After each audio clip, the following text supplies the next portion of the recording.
Okay, folks, so what do you do when you jungle? What is your plan? Is your plan to follow a preset, predetermined route, and then after you get your route done, you gank then? You don't want to have a very set plan. You want to always have the option to go be aggressive. At the same time, you want to have that backup option to go in the jungle and just jungle.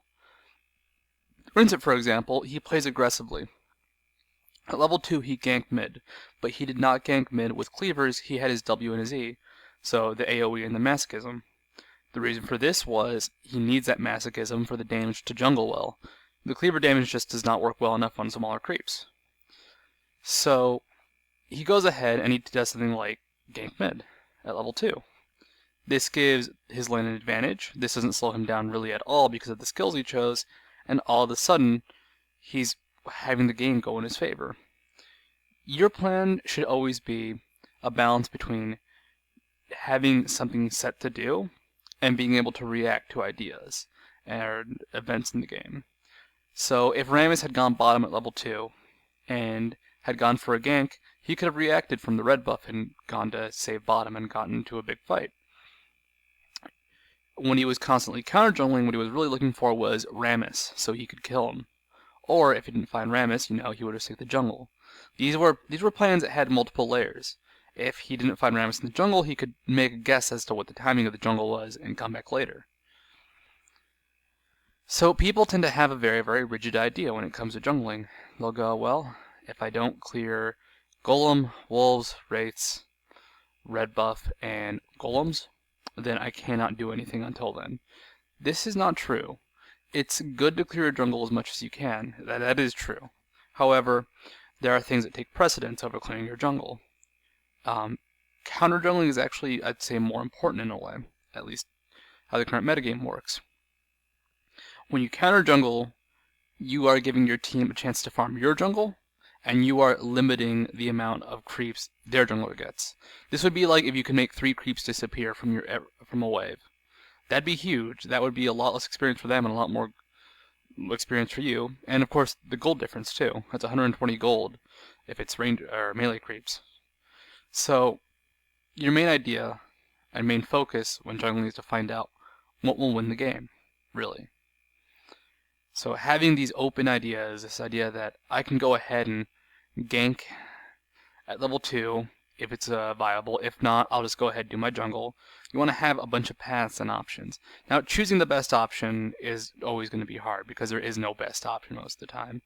You can be like, well, this should work, but this might also not work, and everything can go well and everything can go terribly, and stuff like that. That can happen all the time. At the same time, though, you kind of got to go with it. You got to take these risks. For example, at the 9-minute mark, I believe it was the 9-minute mark, they tried to steal blue side's blue, and instead they got counter juggled and killed. It happens. You're gonna die. You're gonna get caught. The hard part is gonna be figuring out when that happens. This comes to a problem where you have to know a lot of junglers and a lot of just everything. There's a lot of info out there that you need to learn.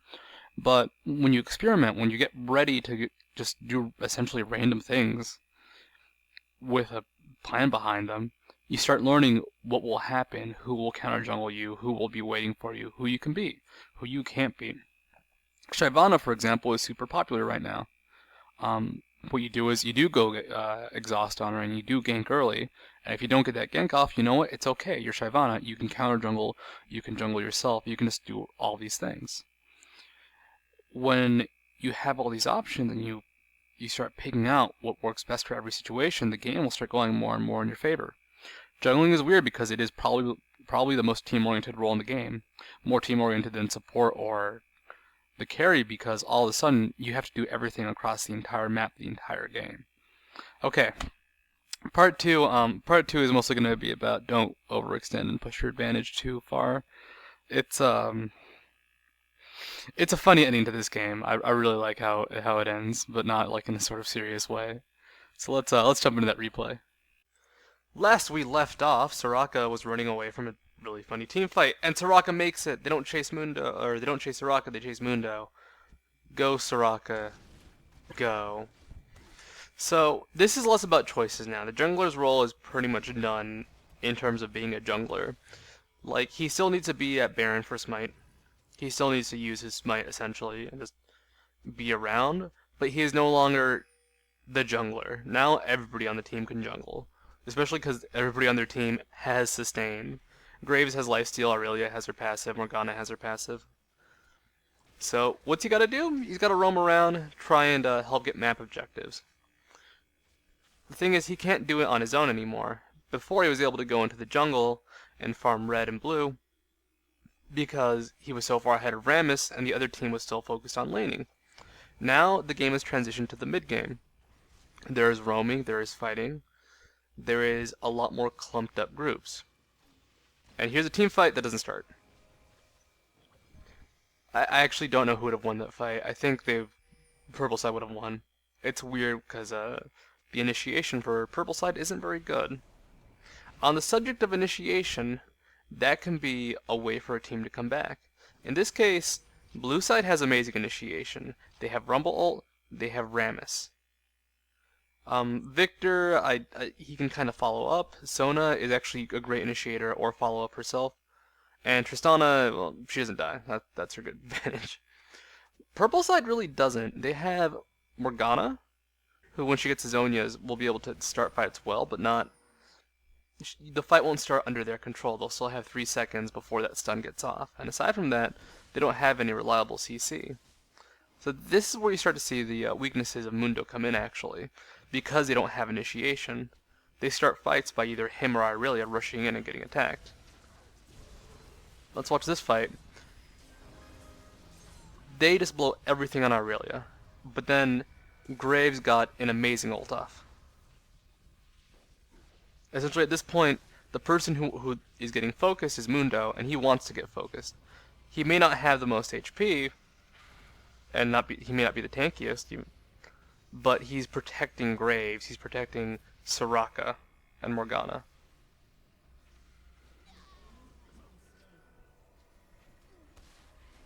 There's very little to say about this except they played this well. When Aurelia got caught, that was bad, but they blew so much on Aurelia, they were able to follow up and just take him out, especially because Graves wasn't getting focused.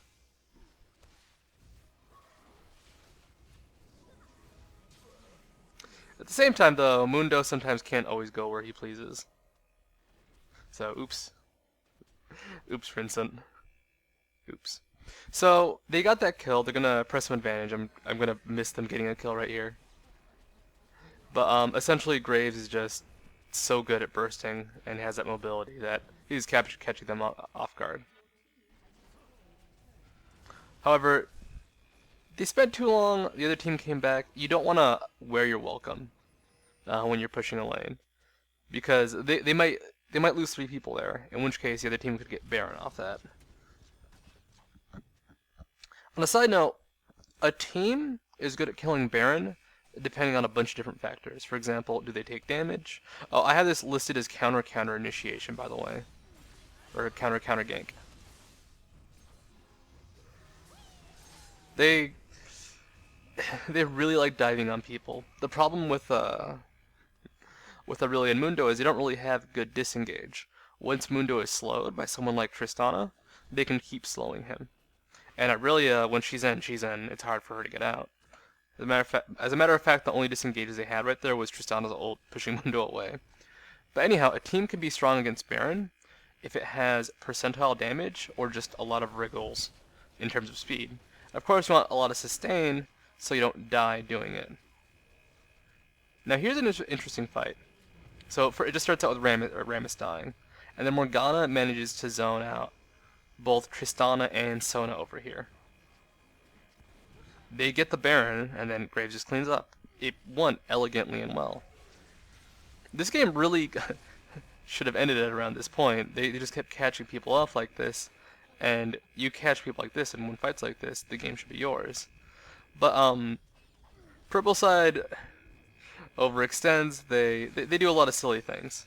It's more of an example of how to not press your advantage.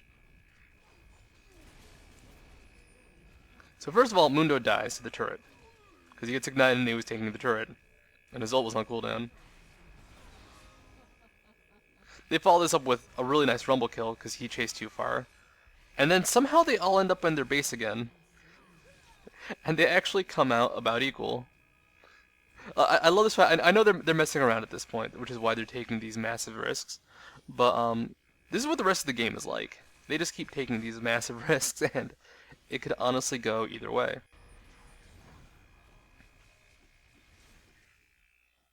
So at this point, they're going to back up and take the buffs. So when you have an advantage like this, especially in map control, what you want to take control of specifically are enemy buffs, dragon, and baron. Here's just another silly fight. I cannot believe Morgana gets out of the fight right there.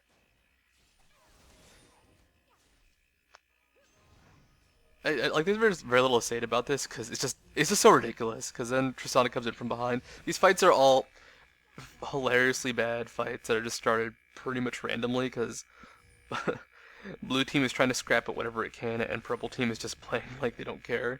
Because at this point they really don't. So an ace, and the game still goes on for 3 more minutes. So when it comes to pressing advantage, you want to go ahead and take buffs, take dragons, take barons. Pushing is good, and depending on the enemy team comp, you can push and you can't push. For example, this team comp doesn't have, their team comp on blue side doesn't have a lot of AoE for creeps.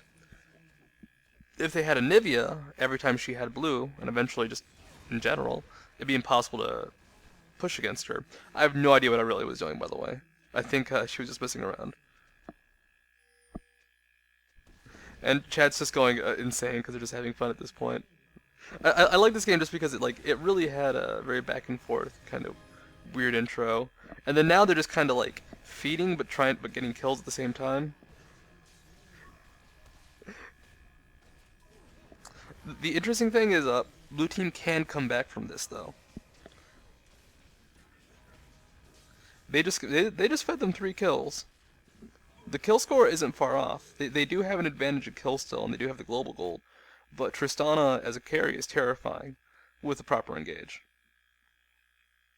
However, Baron's back up again, so now they're going to try and take control of that Baron. With an inhibitor down and the other inhibitor open, had they actually gone to take Baron there, they would have lost their inhibitor again. And they might have even lost one of their mid towers.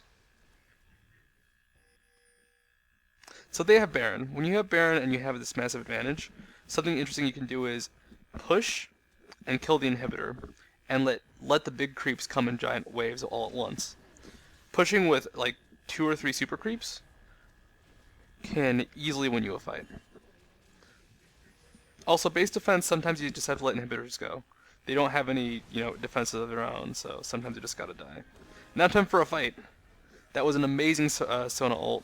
Amazing Victor laser right there. They're just getting all the damage that they can on them. However, they are behind.